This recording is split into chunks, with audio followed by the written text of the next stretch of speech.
Hey you guys, how you doing? It's Henry at Mowers and Blowers. Welcome to another episode.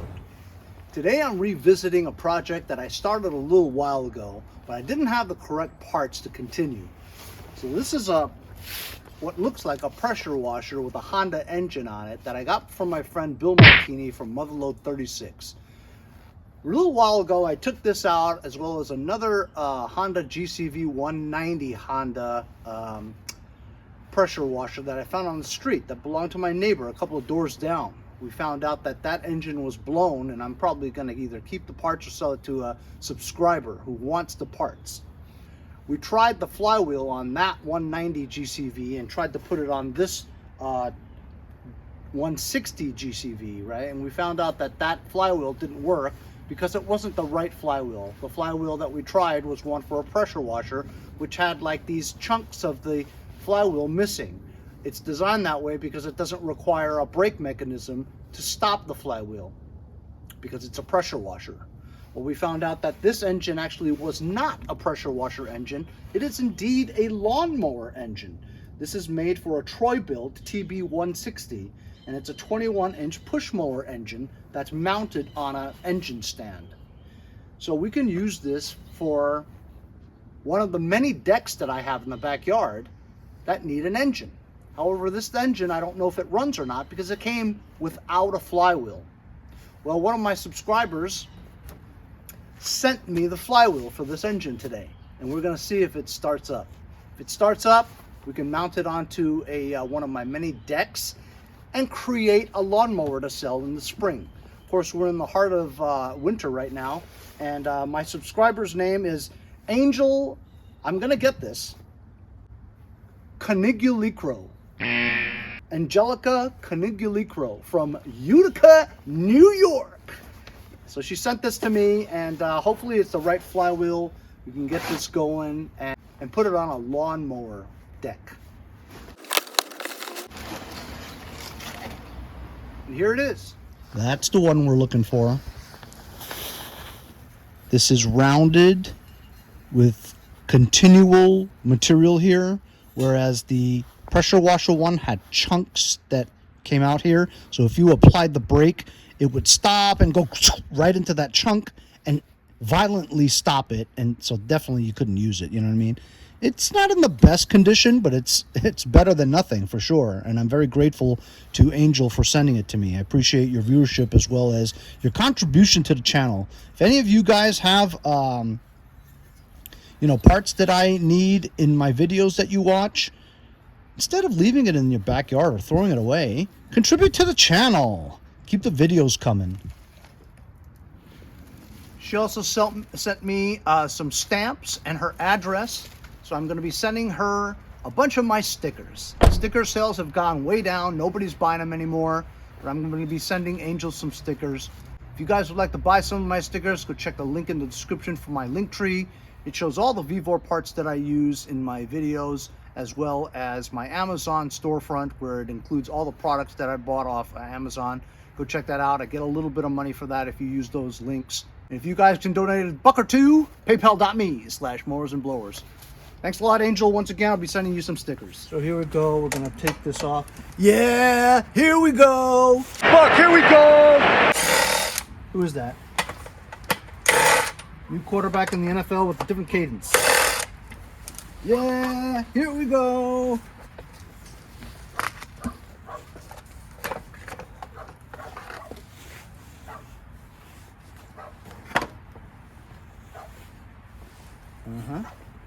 I already have the Woodruff key in there. Release the brake. Line it up with the keyway.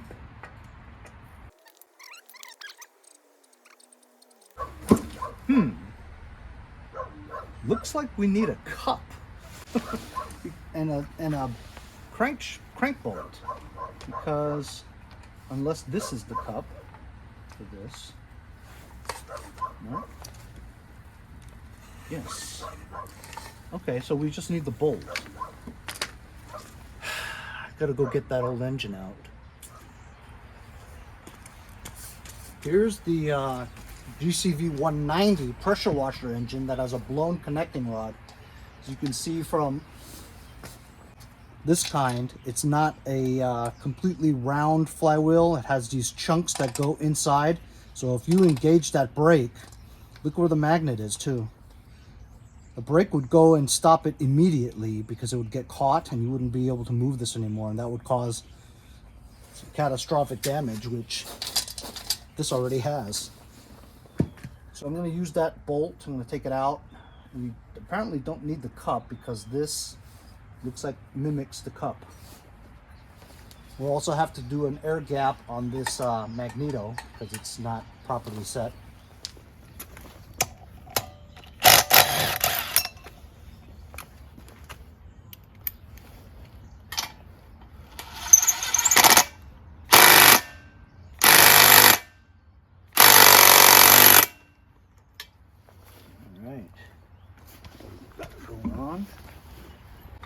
Now let's set the gap.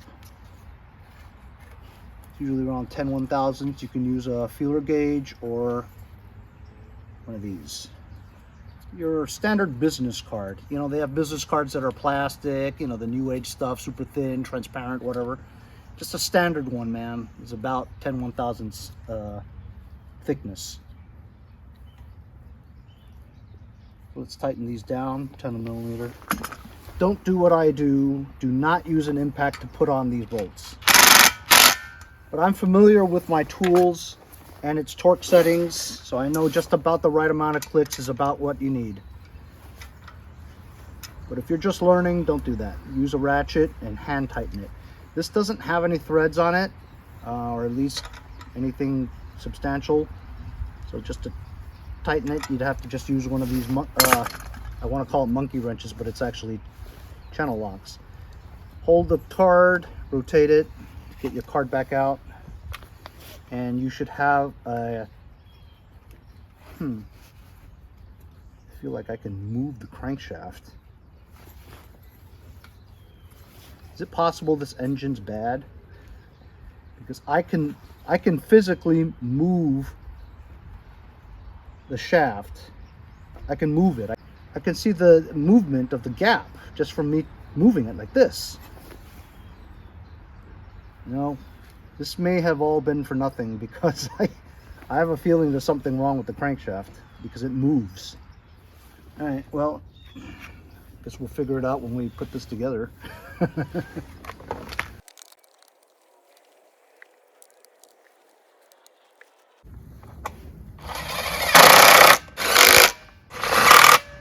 I'm not gonna lie, guys, it feels a little weird.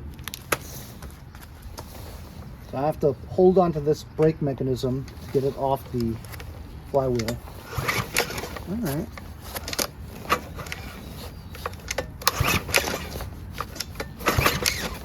It feels a little funny. Feels a little funny, I'm not gonna lie. You know what? We may need to mount this onto a lawnmower to properly gauge this, because you need blades and a blade adapter on it to properly be able to test this thing. Without a blade on here, you couldn't properly test it. I guess it feels okay. And I feel compression too, so I think there is a connecting rod, whatever. Unless that's just a brake holding it down. But let's get a lawnmower. Well, at least a lawnmower deck.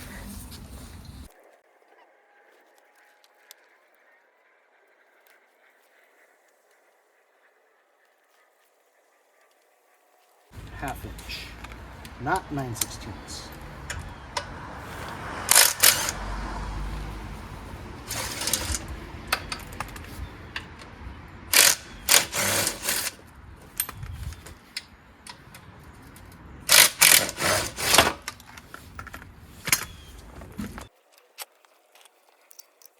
So if you're like me, and I'm always in the garage wrenching on something, sometimes after a long day of wrenching or trying to put together a project, you're moving up and down, left and right, twisting, lifting, all that kind of stuff. And sometimes you get back into the house and your back is killing you.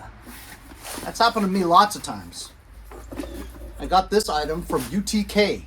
It's an infrared heating waistband. or heating pad. Relieves pain, reduces tension and stress, enhances blood circulation, helps muscular relaxation. It's got these gemstones on here. You know, I don't know about witchcraft or anything like that. I've heard a lot of things about it. Some people swear by these things. Let's open it up and see what it's about. Comes with a little pouch. Instructions.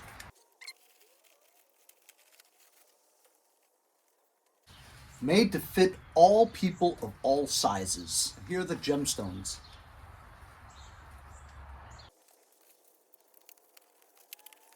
Has an attached controller wired to the waistband with a connection.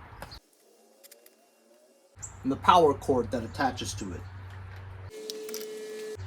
Connect the power to this. Plug it in. As you can see, it can Velcro around somebody of any size, thin or big. Strap is elastic in it. There's a lot of material here, so that the gemstones are immediately on the affected area of pain.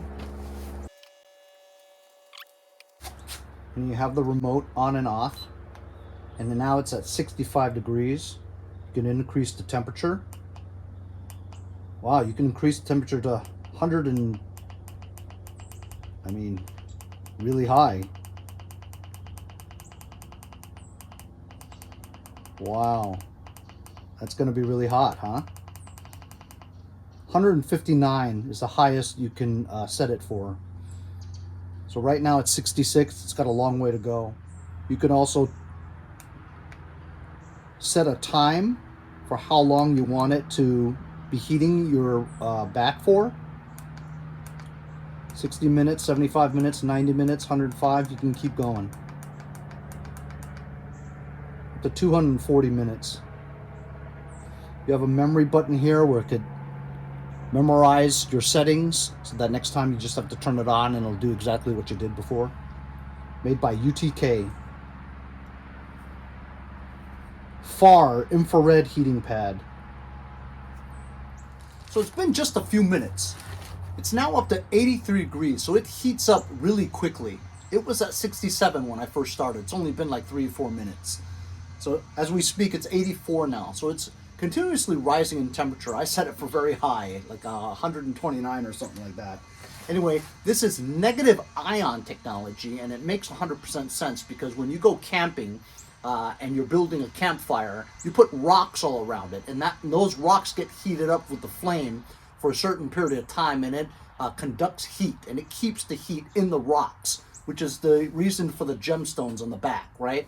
When the heating pad heats up the gemstone rocks, right, the rocks stay warm for an expanded period of time. It's really cool. I could feel it right now.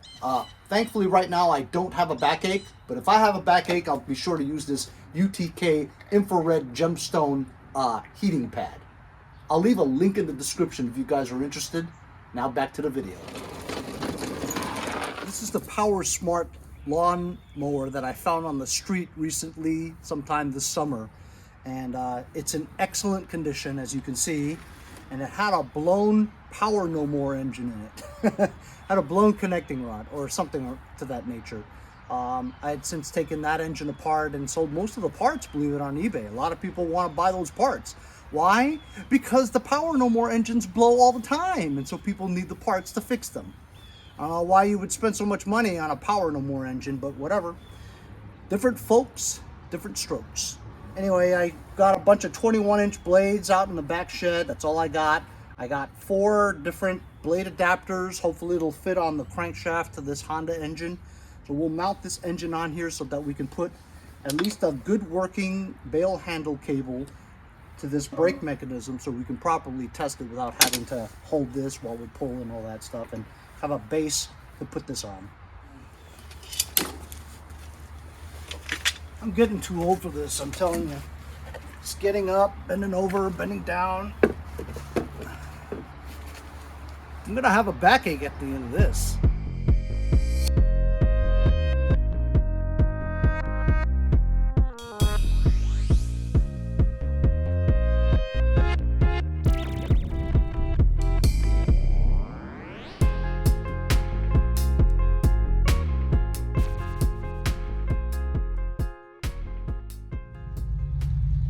As you can see, I was lucky enough to find the blade that fits, 21 inch, also with the right sized blade adapter on here that works with the keyway. And it has this thing which perfectly had 2 notches that go into the 2 holes to keep this straight. So I was fortunate to have that. This didn't fit, that didn't fit. This diameter is too small, this diameter is too small. I didn't try that one, but the third one fit. So I'm lucky to do that. So we got a blade on there. I mean, it looks straight enough to me. The bell handle control cable was a little tight. I had to kind of stretch it to get it on here, but it appears to be working. I took off this cover just so I can get a better look at the choke flap. It's closed right now, but I don't really understand it. Here's the governor lever. It's really stiff, hard, really difficult to move forward and backwards. Almost like this nut is too tight or something, but that shouldn't be it. Also, the tension spring is not attached to this and the other part of the carburetor thing. So I don't know, it's a little hinky. When you guys hear me say hinky, it means suspicious. Hinky? Well, what does that mean, It's hinky? I don't know, strange. Weird. Well, don't you say strange or weird? I mean, hinky, that has no meaning. We say hinky. It's a cop term. But look, when I move it, it does open and close the choke. Why does this open and close the choke? It's only one linkage that goes there. There should be another kind of thing that moves the choke open and closed. You know what I mean? Anyway, I guess all we can do right now is, I mean, I just checked the oil. It's blacker than death, but we're just going to test, right? So I'll spray some jism into the mouth of the carburetor and just see if it at least turns over or does something that shows you it has some signs of it working. So I'm very suspect. I mean, I think there's something up with the governor shaft and the governor lever. I feel like there's something weird about it. There's something hinky about it. Just open up the choke lever. Guess I'll now close it that way. I mean, I've never seen one that does that. It does have a spark plug in it. Coil boot is attached to it. Like I said, we have bad oil, but I'm just gonna try this. It has a blade on it now, so I don't want to suck up that cardboard. Like I said, this is kind of hinky. I don't even know if the brake is actually touching the flywheel. We pulled this. Oh, it's smooth already, see? And it's not even engaged. All right, let's try.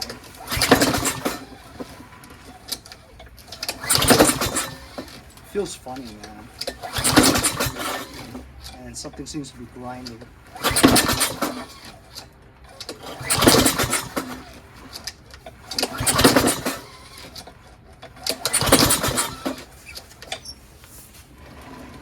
Yeah, I don't know, man. Seems weird to me.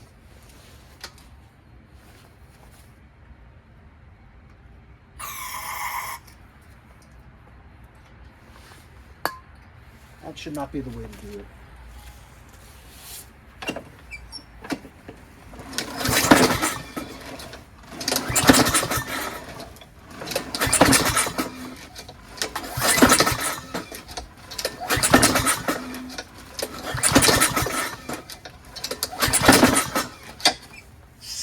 It just doesn't seem right. I can't explain it.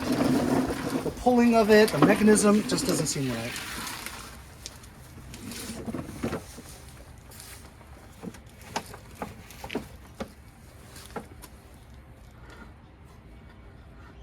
See, when I do this, I feel like it's grinding.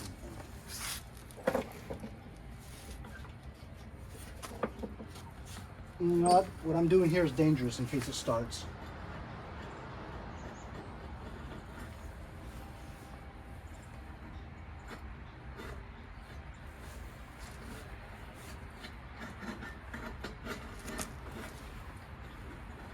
I feel like there's not any compression now.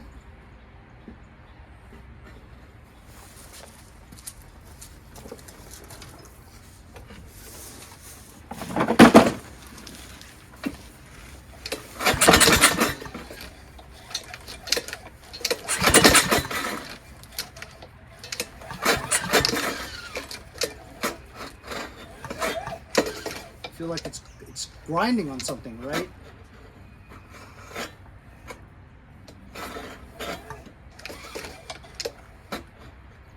Okay. It's grinding on something.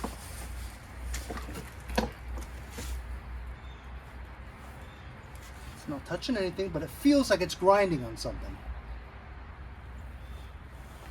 I don't know.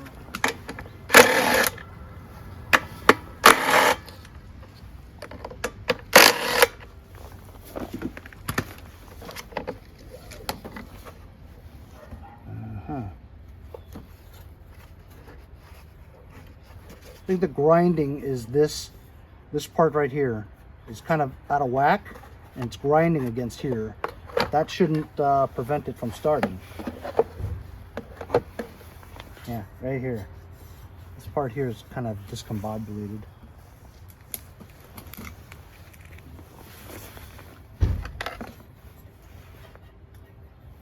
Look how close this magneto is to the flywheel. It's like scratching it. This is what I told you earlier, where I felt like the crankshaft was moving. So it's not tight on here. Look at this. I think this engine's busted. That crankshaft is moving. That shouldn't be that way. So I think this is all for naught, fellas, because this crankshaft is Dunsky, I think. There's something's up with the crankshaft, okay?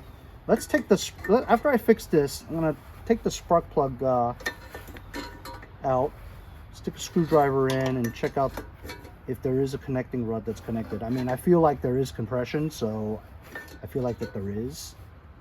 But there could be something else going on inside, which is causing that governor lever to be so stiff. It's very strange. I could, with a lot of resistance, moving the lever to open and close that flap, the throttle shaft, the throttle flap, and the choke flap.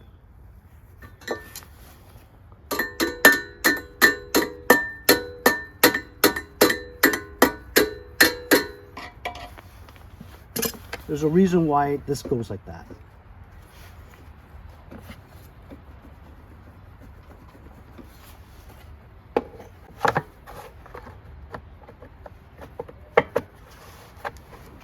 Also, doing what I'm doing right now could be complete waste of time too. You know why? Because since the crankshaft feels like it's moving, right?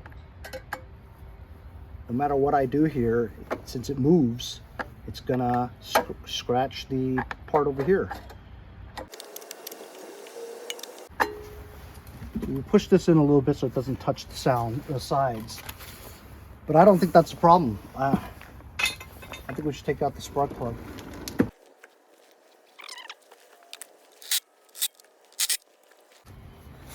Now does it scrape? It's better. And you know what? I feel compression. It's still scraping a little, but later on I might take that off and really make it smoother, you know, the cover.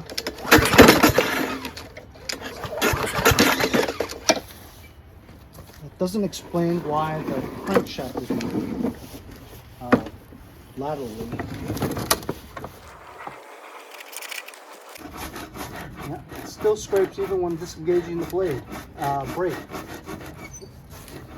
This crankshaft is moving. It's not solid. That's a problem.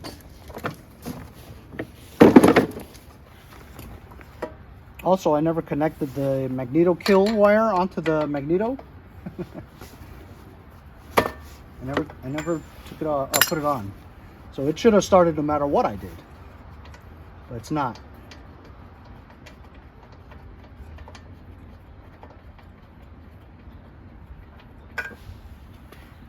Super clean spark plug. Super clean. Look at that. No oil, no oxidation, no corrosion, no oil, no carbon.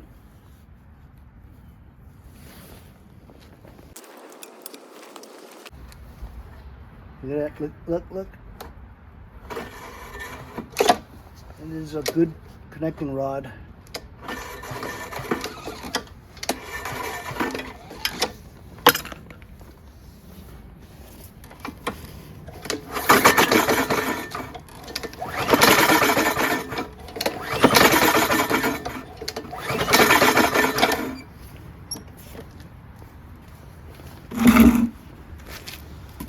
Check for spark.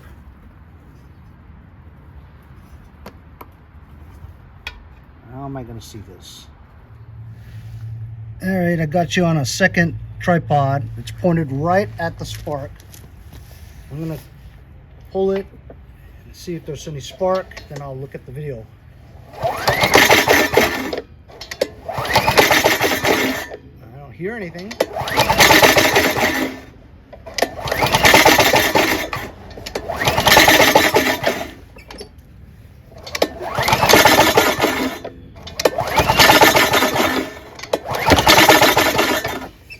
See any spark?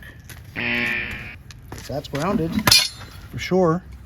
So I didn't see any spark. So I'm gonna have to tear this apart again and just figure out the magneto now.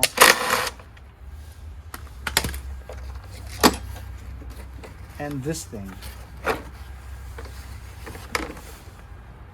Oh, I did connect it. I don't remember connecting it. Could it be the magneto's bad? That doesn't make any sense. Oh, you know what? It's like scraping onto the flywheel. Yeah, you see? That's the problem. Even after you gap it, right? The scraping is not really this onto the plastic cover. Scraping is actually scraping the flywheel. It's touching completely. Because this flywheel moves like this, see? There's like play. That's no good. No good at all. Something's busted in here. This engine's toast. You can't use this engine with the crankshaft and the flywheel moving like this. There's no way. There's something wrong with this on the inside, for sure. Which is probably why Bill gave it to me. So you know what? I'm going to take this engine apart completely, tear down, just to see what's up with it. But this engine's not going to start because your flywheel is touching the magneto when you're pulling it and scraping it because there's so much play. Let me show you the play. Can I see better? Here, it is.